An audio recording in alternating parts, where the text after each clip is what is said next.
Hello दोस्तों। तो हम लोग पढ़ रहे हैं प्लेटो। प्लेटो में अभी तक हम लोगों ने एक क्या क्या पढ़ा, एक बार फिर देख लेते हैं, तो इसके बाद हम आगे देखते हैं कि हमें क्या पढ़ना है। प्लेटो में हमने अभी तक हमारा जो अध्याय है वो है प्लेटो, ठीक। और प्लेटो में अभी तक हमने पिछले 2 क्लास देख चुके हैं। और प्लेटो में पिछले 2 क्लास में हम लोगों ने क्या क्या देखे हैं, पहले इसको देख लेते हैं, फिर आगे देखते हैं कि हमको क्या पढ़ना है। पहले हमने देखा सामान्य परिचय प्लेटो का सामान्य परिचय देखें। फिर प्लेटो की रचनाएं हमने देखा, देखें। और फिर उसके बाद हम लोग क्या देखें, प्लेटो की चिंतन पद्धति क्या रही है। ये 3 टॉपिक हम सभी ने क्या कर लिया है, कवर कर लिया है। अब हमको यहाँ से आगे पढ़ना है। हम जो आज को पढ़ना है, तो आज हमारा जो चौथा टॉपिक होगा वो होगा प्लेटो का न्याय संबंधी विचार। ये 3 टॉपिक हम लोगों ने पढ़ लिया था अपने पिछली क्लास में, हम लोगों ने देख लिया था। अब हमको तो क्या देखना है, प्लेटो का न्याय संबंधी विचार। आज हम देखेंगे प्लेटो का न्याय संबंधी विचार।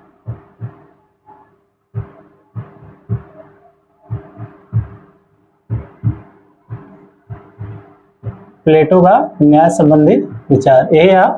आज हम लोग प्लेटो के न्याय संबंधी विचार को देखेंगे कि प्लेटो का न्याय संबंधी विचार है क्या। प्लेटो का जो न्याय संबंधी विचार है ये बहुत फेमस है। बहुत फेमस मतलब कि ये ज्यादा महत्वपूर्ण है, और इससे ज्यादातर क्वेश्चन आते हैं प्लेटो के न्याय संबंध में। अगर प्लेटो के बारे में कोई बात करेगा तो प्लेटो का न्याय संबंधी विचार में कुछ ना कुछ आपसे जरूर पूछेगा व्यक्ति। और प्लेटो के न्याय संबंधी विचार के साथ साथ प्लेटो के शिक्षा संबंधी विचार और प्लेटो के साम्यवाद संबंधी विचार, ये दोनों भी साथ साथ क्या है, महत्वपूर्ण है। तो आज का जो हमारा टॉपिक वो है प्लेटो का न्याय संबंधी विचार, और प्लेटो का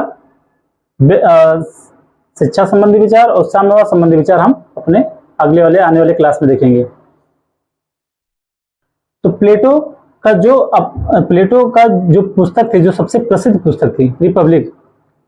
प्लेटो की जो सबसे प्रसिद्ध पुस्तक थी रिपब्लिक, उस पुस्तक का जो मुख्य उद्देश्य था क्या था, उसमें न्याय युक्त आदर्श राज्य की स्थापना करना था। प्लेटो की जो सबसे प्रसिद्ध कृति मानी जाती है रिपब्लिक, उसका जो उद्देश्य था कि न्यायपूर्ण आदर्श राज्य की स्थापना करना। अब ये न्यायपूर्ण था क्या प्लेटो की निगाह में, तो जो प्लेटो का न्याय था वह नैतिकता से संबंधित था। प्लेटो का न्याय नैतिकता से संबंधित है। तो प्लेटो अपने पुस्तक रिपब्लिक में जब न्यायपूर्ण आदर्श राज्य की स्थापना करना चाहता है, तो उसमें जो उसका न्याय है वो किससे संबंधित है, नैतिकता से। वो किसी कानून और किसी विधि की बात नहीं करता, उसमें किसी दंड की प्रावधान नहीं करता है, बल्कि वो आदर्श राज्य तो बनाना चाहता है, लेकिन वो किस पे आधारित हो, नैतिकता पे आधारित हो। वही जो नैतिकता पर आधारित होगी वही उसका क्या था, न्यायपूर्ण। तो प्लेटो का जो न्याय सिद्धांत है वो किससे संबंधित है, नैतिकता से, ना कि किसी कानून या विधि से। लेकिन प्लेटो न्याय की स्थापना तो करना चाहता है अपने राज्य में, लेकिन उससे पहले क्या करता है कि उस समय तत्कालीन यूनान समाज में, जिस समय प्लेटो था उसी समय यूनानी समाज में पहले से कुछ न्याय संबंधी विचार प्रचलित थे। उससे पहले क्या थे, प्लेटो से पहले भी यूनानी समाज में कुछ न्याय संबंधी विचार प्रचलित थे, जो दिए गए थे कुछ उसके सोफिस्ट। जो न्याय विचार पहले से यूनानी समाज में प्रचलित थे, उसके कुछ प्रतिपादक थे, जैसे सोफिस्ट थे।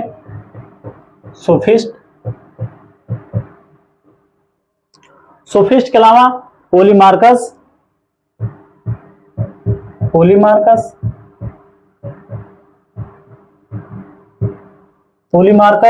और उसके अलावा थ्रेसिमैक्स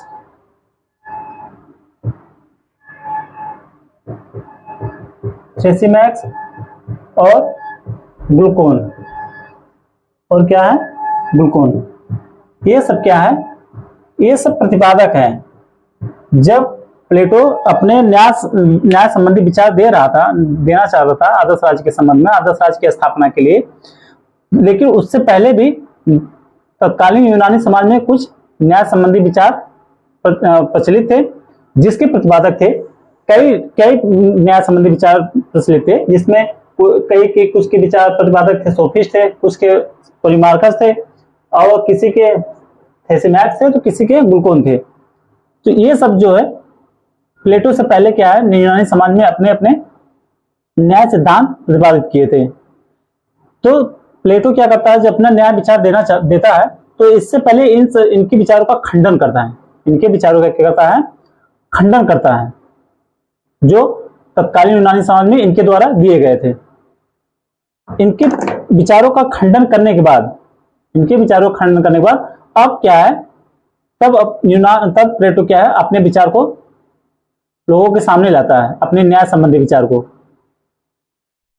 प्लेटो कहता है, अब यहां से महत्वपूर्ण है जो प्लेटो का न्याय विचार होगा, यहीं से शुरू हो रहा है प्लेटो के न्याय संबंधी विचार। प्लेटो कहता है कि मानव आत्मा जो है, न्याय जो है वो मानव आत्मा से संबंधित है। न्याय जो है वह मानव आत्मा से संबंधित है। प्लेटो कह रहा है कि जो न्याय होगा वह किससे संबंधित होगा, मानव आत्मा से। वह कहता है कि मानव आत्मा में 3 तरह के गुण पाए जाते हैं। मानव आत्मा में 3 तरह के गुण पाए जाते हैं, और वो 3 गुण कौन कौन से हैं, विवेक, साहस और तीसरा। वो 3 गुण कौन कौन से हैं, विवेक, साहस और तीसरा।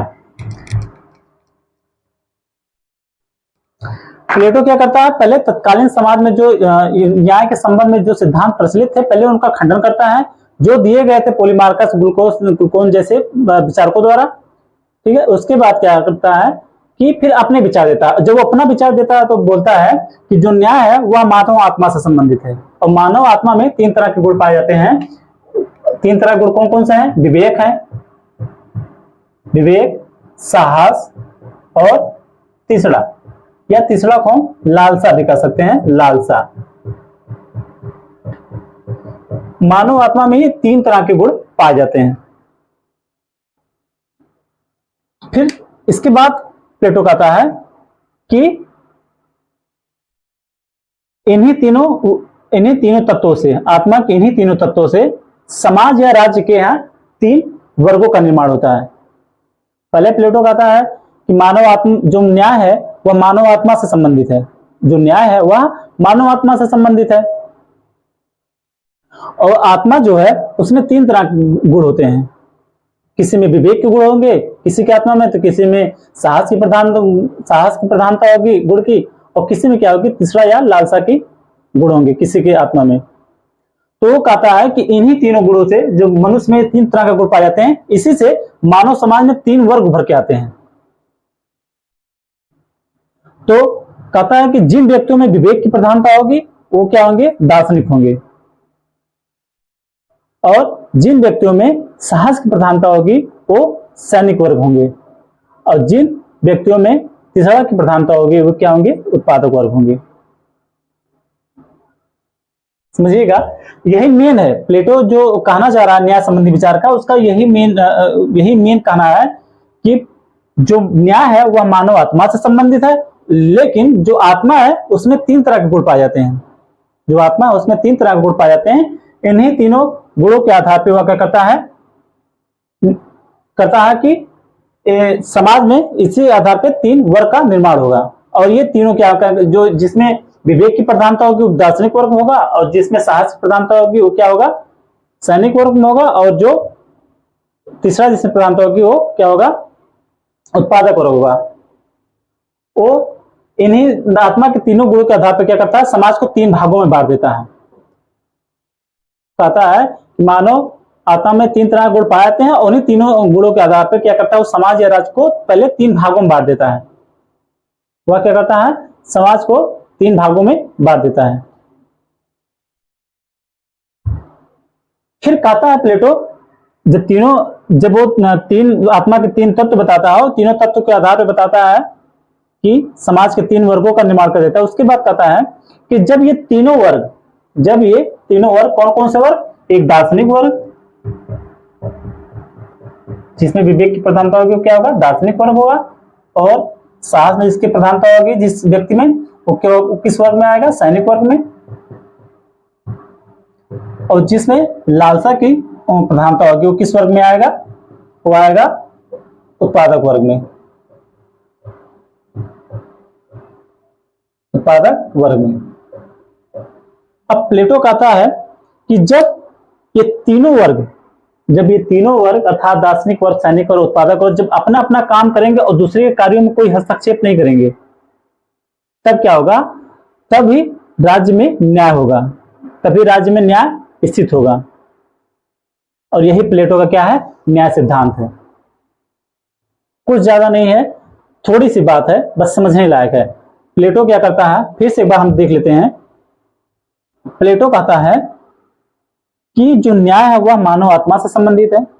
एक बार हम रिपीट करते हैं अपनी बातों को, जो बात हमने आप लोगों को समझाई इस बात को फिर हम एक बार रिपीट कर रहे हैं कि प्लेटो कहता है कि जो न्याय है वह मानव आत्मा से संबंधित है।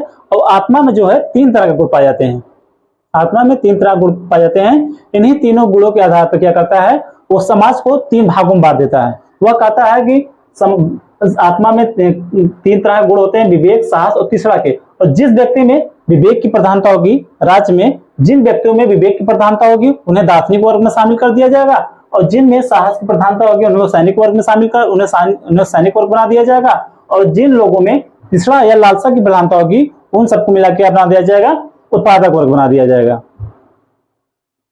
फिर कहता है कि जब ये तीनों वर्ग हो जाएंगे, फिर ये तीनों वर्ग अपना अपना ही काम करेंगे, किसी दूसरे के कार्य में हस्तक्षेप नहीं करेंगे। जब ये तीनों वर्ग अपना अपना ही काम करेंगे, जिसमें साहस प्रधानता होगी केवल सैनिक का ही काम करेगा, और जिसमें लालसा की प्रधानता होगी वो क्या करेगा, केवल उत्पादन का ही काम करेगा, वो सैनिक वर्ग में नहीं चलेगा। या दार्शनिक वर्ग में वो दार्शनिक नहीं बन सकता। तो जब ये तीनों अपना अपना काम करेंगे और कोई वर्ग किसी दूसरे के कार्य में हस्तक्षेप नहीं करेगा, तो क्या होगा, तो राज्य में न्याय होगा। और यही प्लेटो का न्याय सिद्धांत, बस इतना ही है प्लेटो का न्याय सिद्धांत। फिर प्लेटो जो है, इस प्रकार जो प्लेटो का न्याय सिद्धांत है, जब हम देखे हैं तो प्लेटो दार्शनिक वर्ग, सैनिक वर्ग और उत्पादक वर्ग क्या कहता है कि ये तीनों वर्ग अपना अपना काम करें और दूसरे के कार्यों में हस्तक्षेप ना करें। और जब ये तीनों वर्ग अपना अपना काम करेंगे और दूसरे कार्य में हस्तक्षेप नहीं करेंगे, तो क्या होगा, राज्य में न्याय होगा। और यही प्लेटो का न्याय सिद्धांत है। इस प्रकार हम क्या हुआ कि जो प्लेटो का न्याय हुआ क्या है, कर्तव्य पालन से संबंधित है। प्लेटो का न्याय जो है वह कर्तव्य पालन से संबंधित है। हम क्या देख रहे हैं, प्लेटो का न्याय किससे संबंधित है, हम देख रहे हैं कि इस प्रकार जो प्लेटो का न्याय है वह कर्तव्य पालन से संबंधित है। इस प्रकार प्लेटो का जो न्याय सिद्धांत है, वह श्रम विभाजन, ठीक है, प्लेटो का न्याय सिद्धांत श्रम विभाजन। इस प्रकार हम यह भी देखते हैं कि प्लेटो का जो न्याय सिद्धांत है वह श्रम विभाजन, हस्तक्षेप,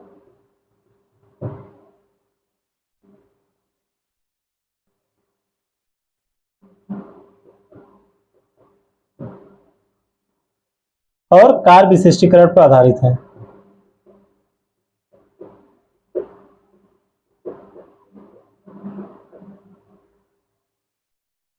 इस प्रकार हम यह भी देखते हैं कि जो प्लेटो का न्याय सिद्धांत हुआ किस पे आधारित है, श्रम विभाजन पे, अर्थात लोग अपना अपना काम करेंगे। प्लेटो ने क्या किया, सभी का काम बांट दिया। फिर हस्तक्षेप, कोई किसी काम में हस्तक्षेप नहीं करेगा। और कार्य विशिष्टीकरण, अर्थात कि जिसमें जिस चीज की गुण मिलता है, जिसमें जिस गुण की प्रधानता है, व्यक्ति वही काम करेगा, अर्थात क्या होगा, वो कार्य उस कार्य में क्या होगा, विशिष्ट होगा। तो इस प्रकार प्लेटो क्या कहता है, अपने न्याय सिद्धांत में क्या बताना चाहता है, वह श्रम विभाजन, हस्तक्षेप और कार्य विशिष्टि कर देता है। यही है प्लेटो का न्याय सिद्धांत। तो हम इसको लिख लेते हैं। प्लेटो का जो न्याय सिद्धांत हमने आप लोगों को समझाया, बस यही था प्लेटो का न्याय सिद्धांत। इसको लिख लेते हैं। फिर इसके बाद हम देखते हैं प्लेटो का व्यक्ति के संबंध में क्या विचार है, व्यक्ति से संबंध में उसका न्याय विचार क्या है, व्यक्ति से संबंधित उसका न्याय क्या है। तो हम लिखते हैं एक एक पॉइंट करके प्लेटो का न्याय संबंधी विचार। हमारा हेडिंग जो होगा वो होगा प्लेटो का न्याय संबंधी विचार। इसमें हम लिखेंगे पहला पॉइंट वाइज लिखेंगे। प्लेटो का अपनी पुस्तक रिपब्लिक का मुख्य उद्देश्य, प्लेटो का अपनी पुस्तक रिपब्लिक का मुख्य उद्देश्य, प्लेटो का अपनी पुस्तक रिपब्लिक का मुख्य उद्देश्य न्याययुक्त आदर्श राज्य की स्थापना करना है। न्याययुक्त आदर्श राज्य, न्याययुक्त आदर्श राज्य की स्थापना करना है। प्लेटो की अपनी पुस्तक रिपब्लिक का मुख्य उद्देश्य न्याययुक्त आदर्श राज्य की स्थापना करना था। फिर दूसरी पॉइंट इसमें है प्लेटो का न्याय सिद्धांत,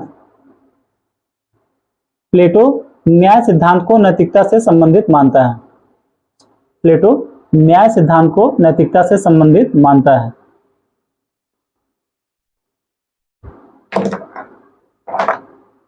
ना कि कानूनी अवधारणा के रूप में स्वीकार करता है, ना कि कानूनी अवधारणा के रूप में स्वीकार करता है। अगला पॉइंट, प्लेटो प्रथमतः तत्कालीन यूनानी समाज में प्रचलित, प्लेटो प्रथमतः तत्कालीन यूनानी समाज में प्रचलित न्याय सिद्धांत का खंडन करता है, न्याय सिद्धांत का खंडन करता है, जिसका प्रतिपादन सोफिस्ट पोलीमार्कस, जिसका प्रतिपादन सोफिस्ट पोलीमार्कस थ्रेसिमैक्स फुल्कोन ने किया था। इसका प्रतिपादन सोफिस्ट पोलीमार्कस थ्रेसिमैक्स फुल्कोन ने किया था। अगला पॉइंट, प्लेटो के अनुसार न्याय मानव आत्मा से संबंधित है। प्लेटो के अनुसार न्याय मानव आत्मा से संबंधित है। मानव आत्मा में 3 प्रकार के गुण पाए जाते हैं। मानव आत्मा में 3 प्रकार के गुण पाए जाते हैं। वो 3 गुण हैं, मानव आत्मा में 3 प्रकार के गुण पाए जाते हैं, पूर्ण विराम। उसके बाद आगे वो 3 गुण हैं विवेक, वो 3 गुण हैं विवेक या बुद्धि। विवेक क्वेश्चन में डाल दीजिएगा, बुद्धि अगर ना समझ में आए। दूसरा साहस या शौर्य, साहस कोष्टक में शौर्य कर लीजिएगा, ठीक। और तीसरा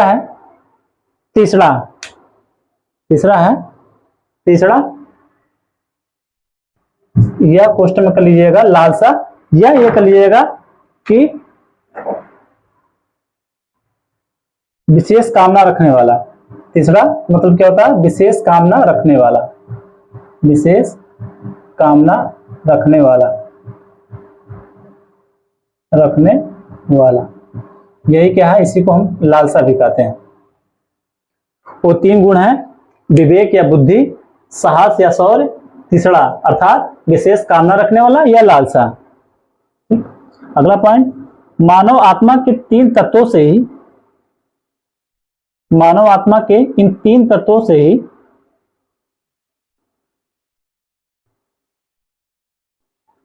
राज्य या समाज के 3 वर्गों का निर्माण होता है। प्लेटो कहता है कि मानव आत्मा के इन 3 तत्वों से ही राज्य या समाज के 3 वर्गों का निर्माण होता है। जिन व्यक्तियों में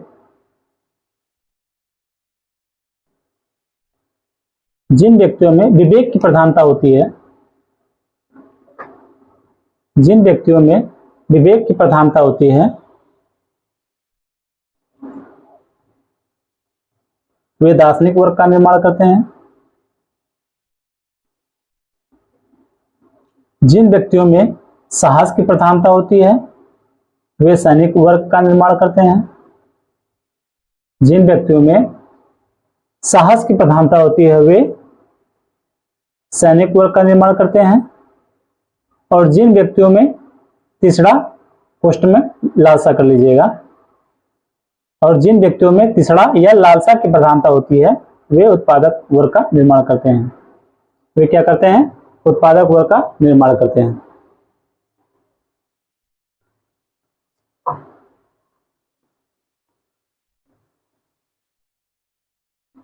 अगला पॉइंट, प्लेटो कहता है कि जब ये तीनों वर्ग अपना अपना कार्य करते हैं, प्लेटो कहता है जब ये तीनों वर्ग अपना अपना कार्य करते हैं और दूसरे के कार्य में हस्तक्षेप नहीं करते हैं। प्लेटो कहता है जब ये तीनों वर्ग अपना अपना कार्य करते हैं और दूसरे के कार्य में हस्तक्षेप नहीं करते हैं,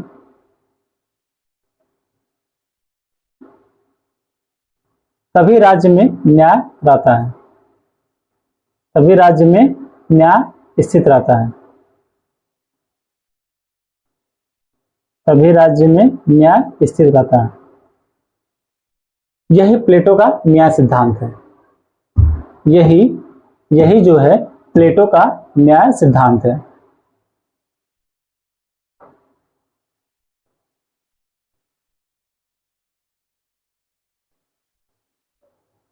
अतः आगे इसे लिखेगा, अतः प्लेटो का न्याय कर्तव्य पालन से परे कोई वस्तु नहीं है। अतः प्लेटो का न्याय कर्तव्य पालन से परे कोई वस्तु नहीं है। अतः प्लेटो का न्याय कर्तव्य पालन से परे कोई वस्तु नहीं है। अगला पॉइंट, इस प्रकार प्लेटो का न्याय सिद्धांत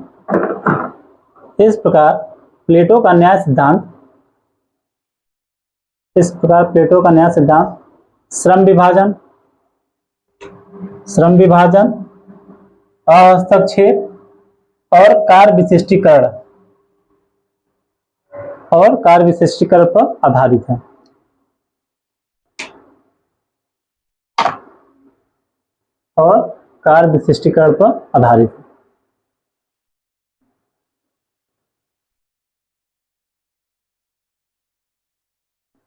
एक पॉइंट और इसमें लिखेंगे हम, प्लेटो ने दार्शनिक और सैनिक वर्ग को अभिभावक वर्ग कहा है। प्लेटो ने दार्शनिक और सैनिक वर्ग को अभिभावक वर्ग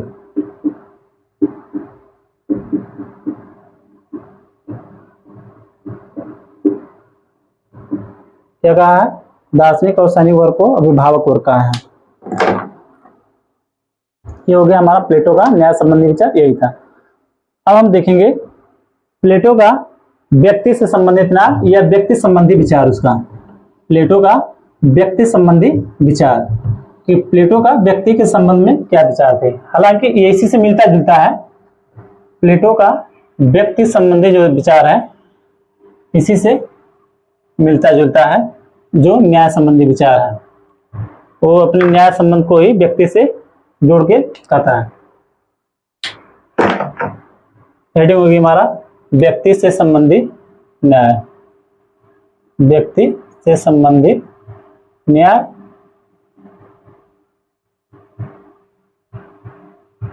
जी हाँ, इसको हम लिख दें प्लेटो का व्यक्ति के संबंध में विचार। प्लेटो का व्यक्ति के संबंध में विचार।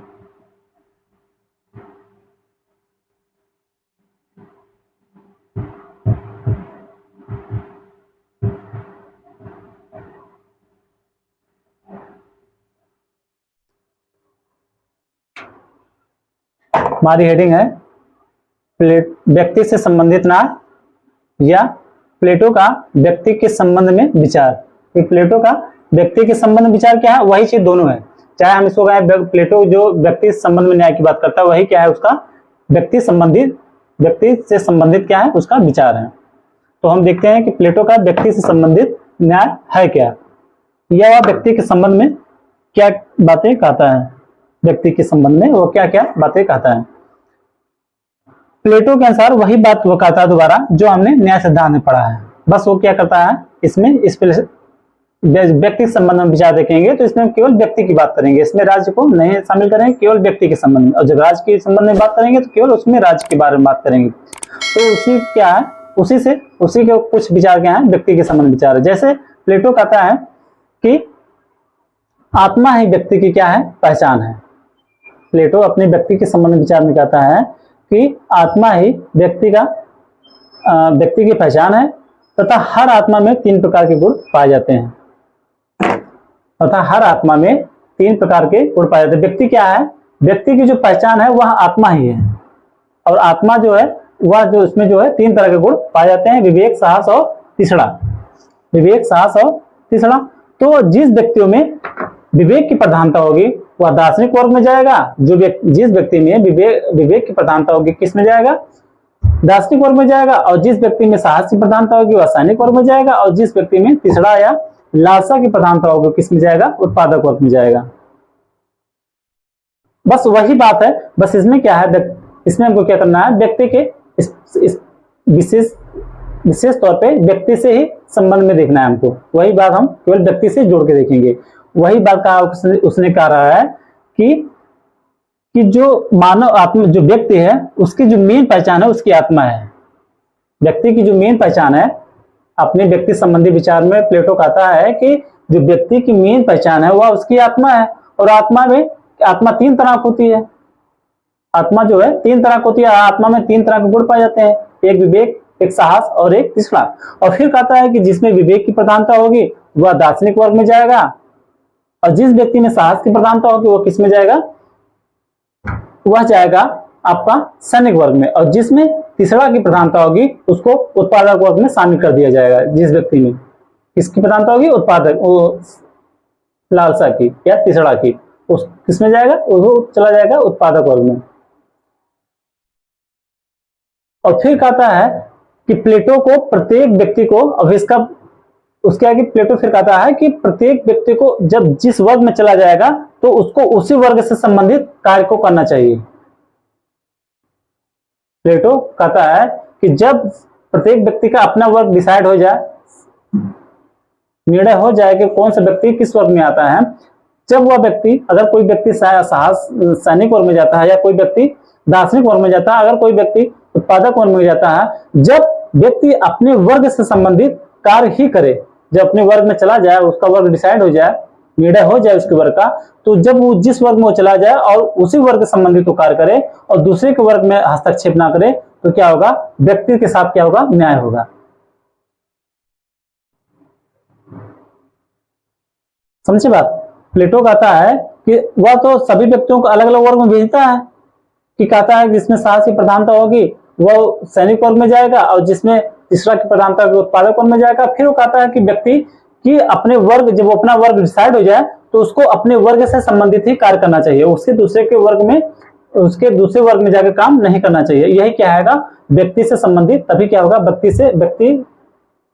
तभी व्यक्ति के साथ क्या होगा, न्याय होगा। एक व्यक्ति दूसरे व्यक्ति के साथ क्या करेगा, न्याय करेगा। कैसे, कि वह केवल अपना ही काम करे, वह दूसरे व्यक्ति के वर्ग में जाके काम ना करे।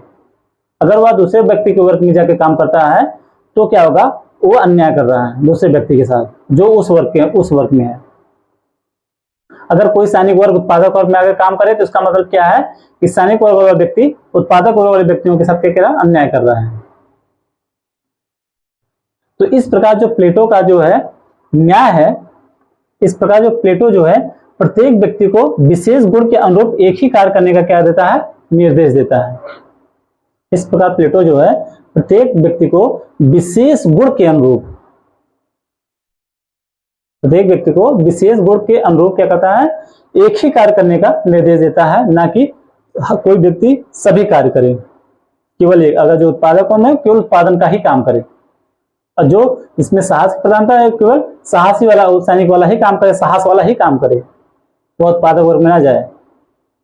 तो इस प्रकार क्या कहता है प्लेटो, व्यक्ति को विशेष गुण के अनुरूप एक कार्य करने का निर्देश देता है। तो हम इसी चीज को लिख लेते हैं। प्लेटो का हेडिंग हमारी होगी प्लेटो का व्यक्ति से संबंधित ना, या प्लेटो का व्यक्ति के संबंध में विचार। हेडिंग है प्लेटो से संबंधित ना या प्लेटो का व्यक्ति के संबंध में विचार। एक लिखने के बाद दूसरा हेडिंग जो होगा यह वाला वो उसको कोष्टक में कर लीजिएगा। इसमें पहला पॉइंट है, पॉइंट वाइज लिखेंगे एक एक पॉइंट करके। प्लेटो के अनुसार आत्मा ही व्यक्ति की पहचान है। प्लेटो के अनुसार आत्मा ही व्यक्ति की पहचान है तथा हर आत्मा में 3 प्रकार के गुण पाए जाते हैं। तथा हर आत्मा में 3 प्रकार के गुण पाए जाते हैं। पहला विवेक, दूसरा साहस, तीसरा तिसड़ा। पहला विवेक, दूसरा साहस, तीसरा जो है तिसड़ा। अगली पॉइंट है,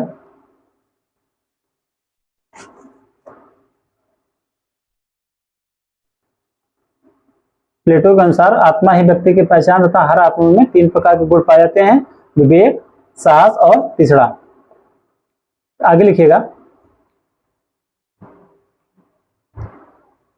विवेक की प्रधानता वाला व्यक्ति, विवेक की प्रधानता वाला व्यक्ति दार्शनिक वर्ग में जाएगा। विवेक की प्रधानता वाला व्यक्ति दार्शनिक वर्ग में आएगा। साहस की प्रधानता वाला व्यक्ति सैनिक वर्ग में आएगा। विवेक की प्रधानता वाला व्यक्ति दार्शनिक वर्ग में आएगा। साहस की प्रधानता वाला व्यक्ति सैनिक वर्ग में आएगा। अगला, तीसरा की प्रधानता वाला व्यक्ति उत्पादक वर्ग में आएगा। तीसरा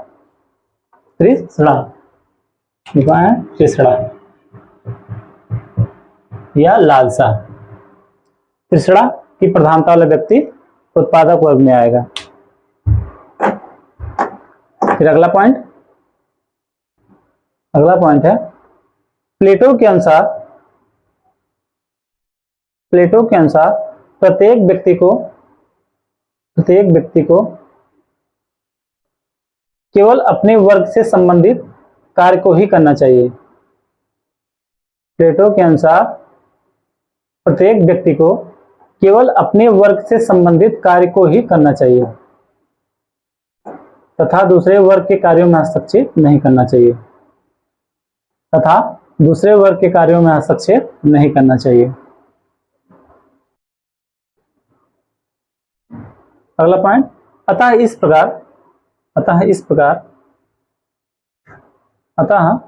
प्रकार प्लेटो प्रत्येक व्यक्ति को विशेष गुण के अनुरूप एक ही कार्य करने का निर्देश देता है। निर्देश देता है।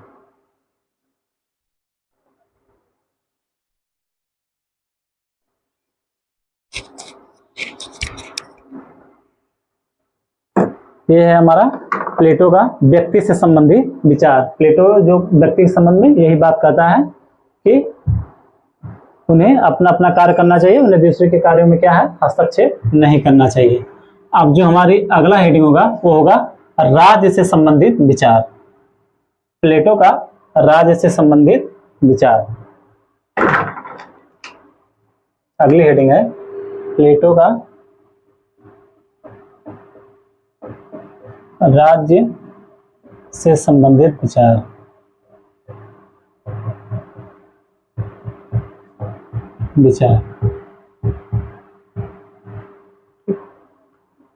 या इसी को हम थोड़ा सा ये भी लिख सकते हैं, इसमें राज्य संबंधित न्याय। अगर कभी कभी क्या होता है, राज्य संबंधित न्याय उसका विचार पूछ लेता है कि प्लेटो का राज्य संबंधित न्याय क्या है। राज्य संबंधित न्याय, तो कोष्टक में ये भी कर लीजिएगा, प्लेटो का राज्य संबंधित न्याय क्या है। हेडिंग हमारी है प्लेटो का राज्य से संबंधित विचार या प्लेटो राज्य से संबंधित न्याय। यह हेडिंग क्वेश्चन में राज्य से संबंधित न्याय।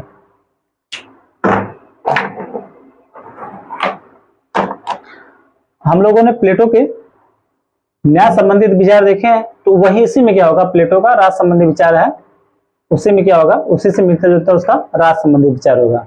प्लेटो कहता है कि राज्य में वह क्या करता है, राज्य और समाज को एक ही मानता है। प्लेटो क्या कहता है, राज्य और समाज में कोई अंतर नहीं मानता है, क्योंकि राज्य और समाज दोनों क्या हैं, एक ही हैं। पहले प्लेटो क्या कहता है, राज्य और समाज को एक ही बताता है, वह अलग अलग नहीं बताता, नहीं कि समाज अलग है राज्य अलग है। और वह कहता है कि प्रत्येक समाज या राज्य में 3 वर्ग हैं, या राज्य और समाज क्या है, 3 वर्गों का समूह है। या हम क्या कह सकते हैं कि राज्य या समाज क्या है, प्लेटो के अनुसार वह 3 वर्गों का समूह है। वो 3 वर्ग कौन कौन से हमने आप लोगों को बताया, दार्शनिक वर्ग, सैनिक वर्ग और उत्पादक वर्ग।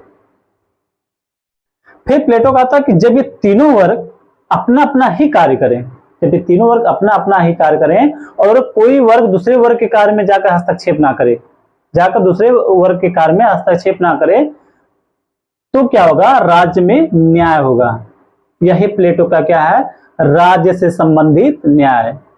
यही प्लेटो क्या है, प्लेटो का राज्य से संबंधित न्याय। अर्थात क्या है कि राज्य या समाज में जो 3 वर्ग हैं, अगर वो तीनों वर्ग अपना अपना कार्य करें और किसी दूसरे वर्ग में जाकर उनके कार्य को ना करें, अर्थात वह किसी और वर्ग के कार्य को ना करें, तो क्या होगा, राज्य में न्याय होगा। यही है प्लेटो का राज्य से संबंधित न्याय। इसी को हम कहते हैं प्लेटो का राज्य से संबंधित न्याय या प्लेटो का राज्य संबंधी विचार।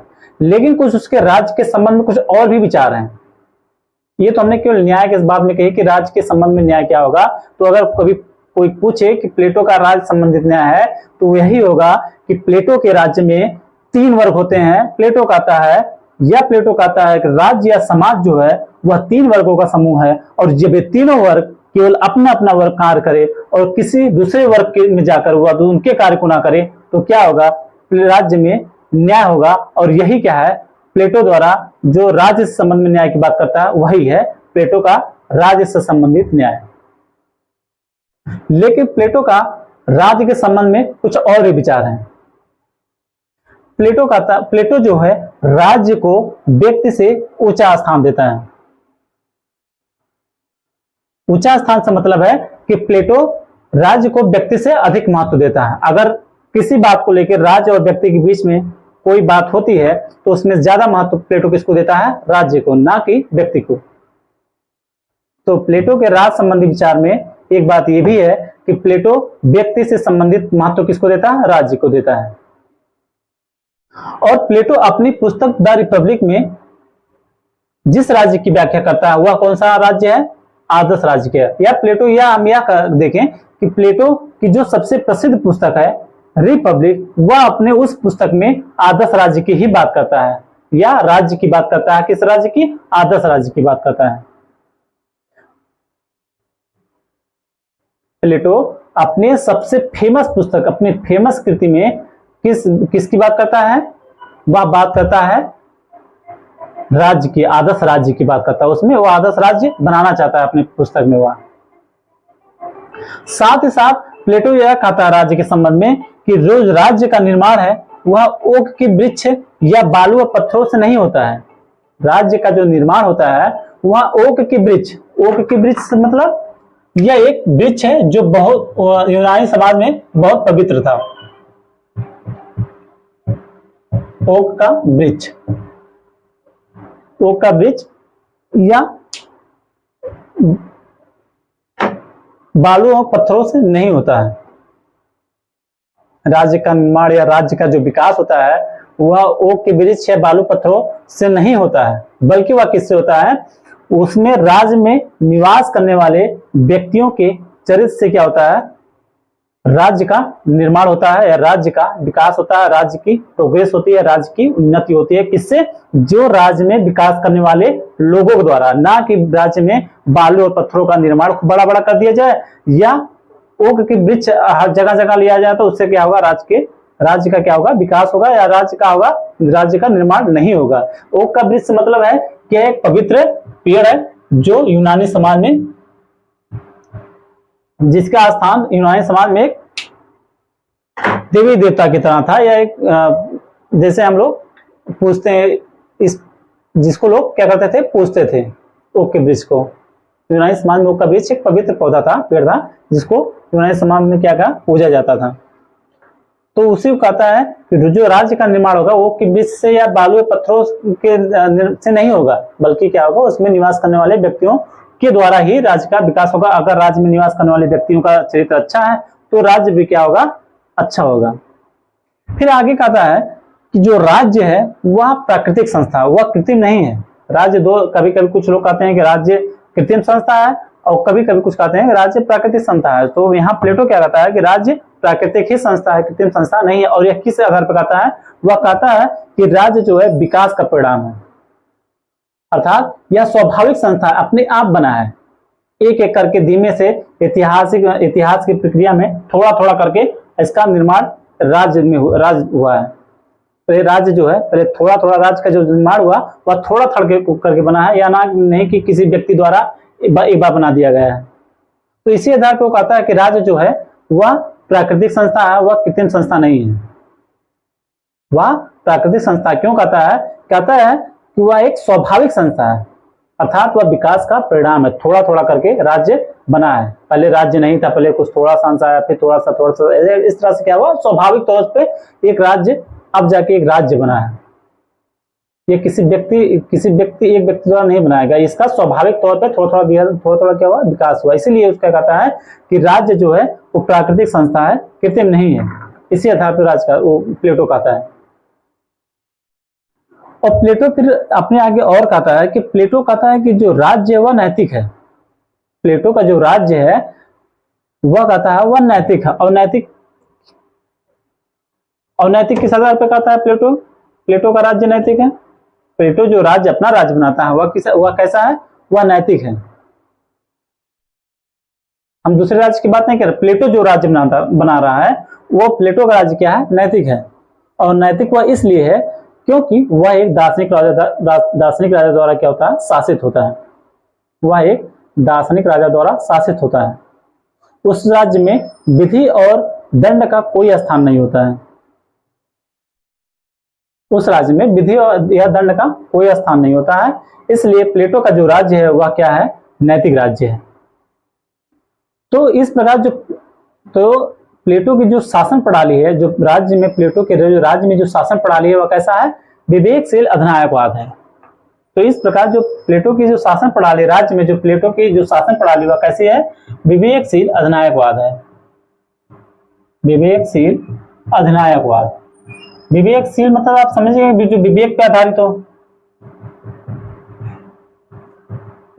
विवेकशील अधिनायकवाद, विवेकशील मतलब जो विवेक पे आधारित शासन हो। और अधिनायकवाद मतलब क्या है? कि उसके ऊपर कोई नियंत्रण नहीं है, अर्थात जो राजा, जो सैनिक होगा, जो हेड होगा राज्य का, उसके ऊपर कोई नियंत्रण नहीं है, कोई उस पर वो किसी चीज की क्या है, उसको किसी चीज द्वारा सीमित नहीं किया जाता। वही सर्वे सर्वा सबसे हेड है। उसके ऊपर किसी कानून, किसी विधि, किसी संविधान का कोई प्रतिबंध नहीं है। वही क्या है, अगर किसी राज्य में कोई व्यक्ति सर्वोच्च हो, सबसे ऊपर हो, उसके ऊपर किसी चीज का नियंत्रण ना हो तो क्या हुआ? तानाशाह या अधिनायकवाद कहलाएगा वो। तो इस प्रकार जो प्लेटो के राज्य में जो शासन प्रणाली है वो क्या कहलाती है? विवेकशील अधिनायकवाद। तो यही था प्लेटो का राज्य से संबंधित न्याय।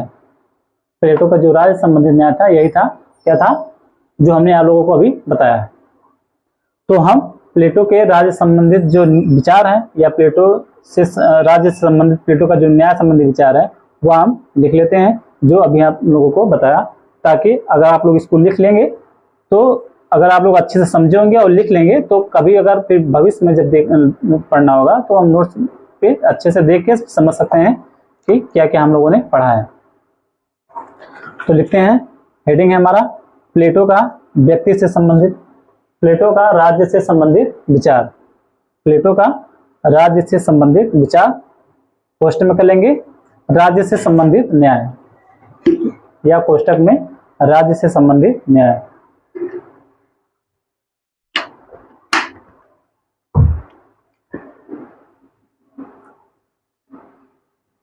पॉइंट बाय लिखेंगे इसमें एक एक करके।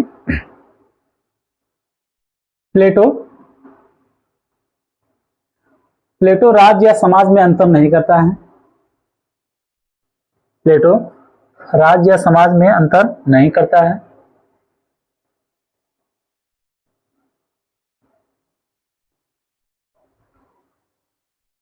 वह इसे तीन वर्गों का समूह मानता है। वह इसे तीन वर्गों का समूह मानता है।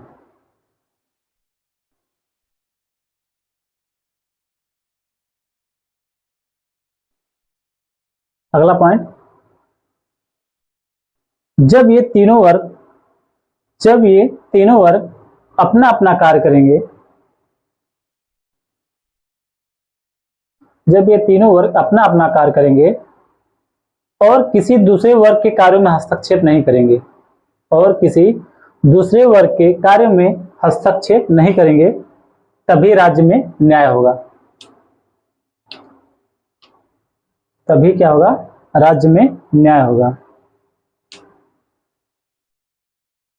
फिर नीचे लिखेंगे लाइन छोड़ के, प्लेटो का राज्य के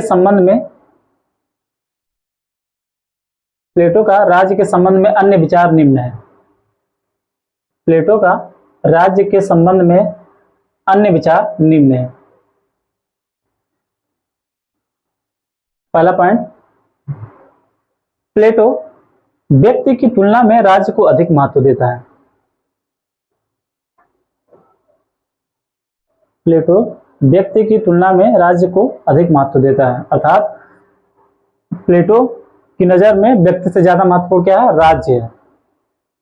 वह राज्य से किसी तरह समझौता नहीं कर सकता है।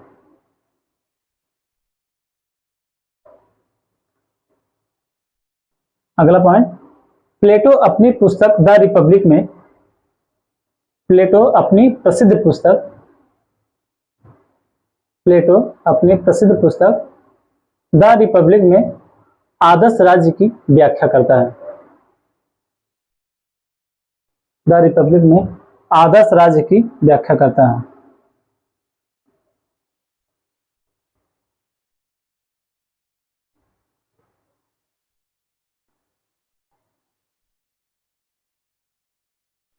अगला पॉइंट, उसके अनुसार राज्य का निर्माण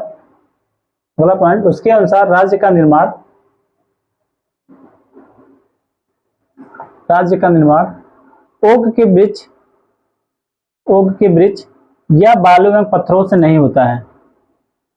ओक के वृक्ष या बालू एवं पत्थरों से नहीं होता है, बल्कि उसमें निवास करने वाले व्यक्तियों के चरित्र से होता है।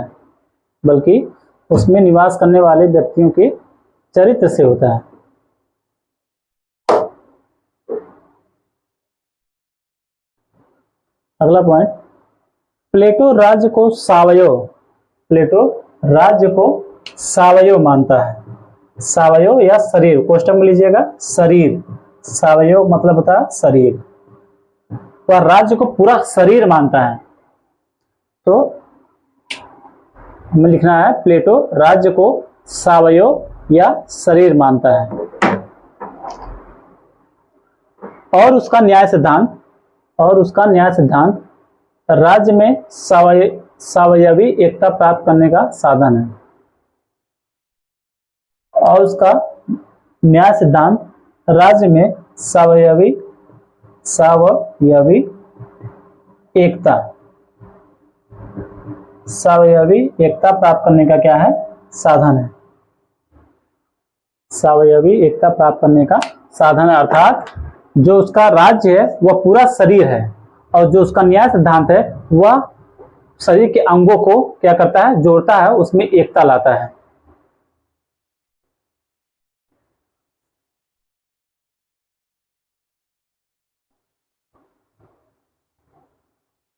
उसका न्याय सिद्धांत क्या है? वह राज्य में सावयवी एकता प्राप्त करने का क्या है? साधन है। अगला पॉइंट, प्लेटो के अनुसार राज्य एक प्राकृतिक संस्था है। प्लेटो के अनुसार राज्य एक प्राकृतिक संस्था है।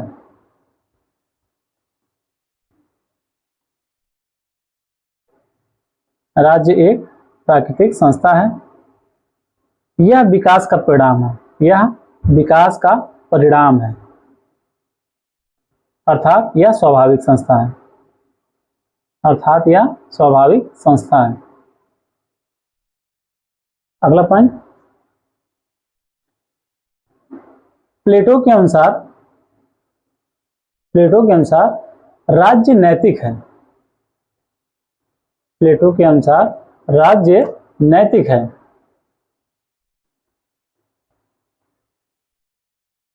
प्लेटो का राज्य नैतिक इसलिए है,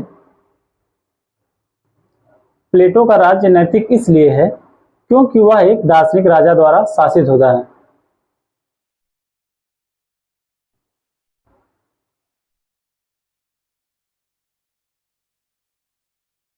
क्योंकि वह एक दार्शनिक राजा द्वारा शासित होता है।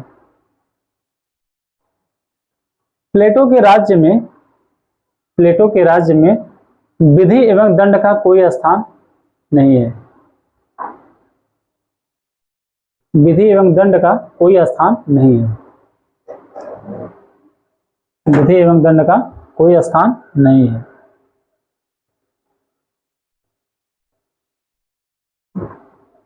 अगला पॉइंट, प्लेटो की शासन प्रणाली, प्लेटो की शासन प्रणाली, जो प्लेटो के राज्य में जो शासन प्रणाली है, प्लेटो के राज्य की शासन प्रणाली लिख लीजिए, प्लेटो के राज्य की शासन प्रणाली विवेकशील अधिनायकवाद कहलाती है। प्लेटो के राज्य की जो शासन प्रणाली है वह क्या कहलाती है? विवेकशील अधिनायकवाद कहलाती है। विवेकशील अधिनायकवाद कहलाती है। विवेकशील अधिनायकवाद कहलाती है। तो यह था हमारा प्लेटो का राज्य से संबंधित विचार। प्लेटो का राज्य से संबंधित विचार। तो हमारा आज हमने क्या क्या देखा? प्लेटो का न्याय संबंधी विचार, और न्याय संबंधी विचार से मिलता जुलता है प्लेटो का व्यक्ति से संबंधित विचार, और फिर उसके बाद हमने क्या देखा? प्लेटो का राज्य से संबंधित विचार, कि प्लेटो का राज्य से संबंधित विचार क्या क्या थे। तो आज के लिए हमारा इतना ही। अब हम अपनी अगली क्लास में जो देखेंगे, हमारा जो अगला क्लास होगा उसमें हम देखेंगे प्लेटो के न्याय सिद्धांत जो है इसकी आलोचना क्या है। फिर प्लेटो के न्याय सिद्धांत के आधुनिक सिद्धांत से क्या करेंगे, आधुनिक न्याय से क्या करेंगे, तुलना करेंगे कि प्लेटो का न्याय क्या है और आज का न्याय क्या है।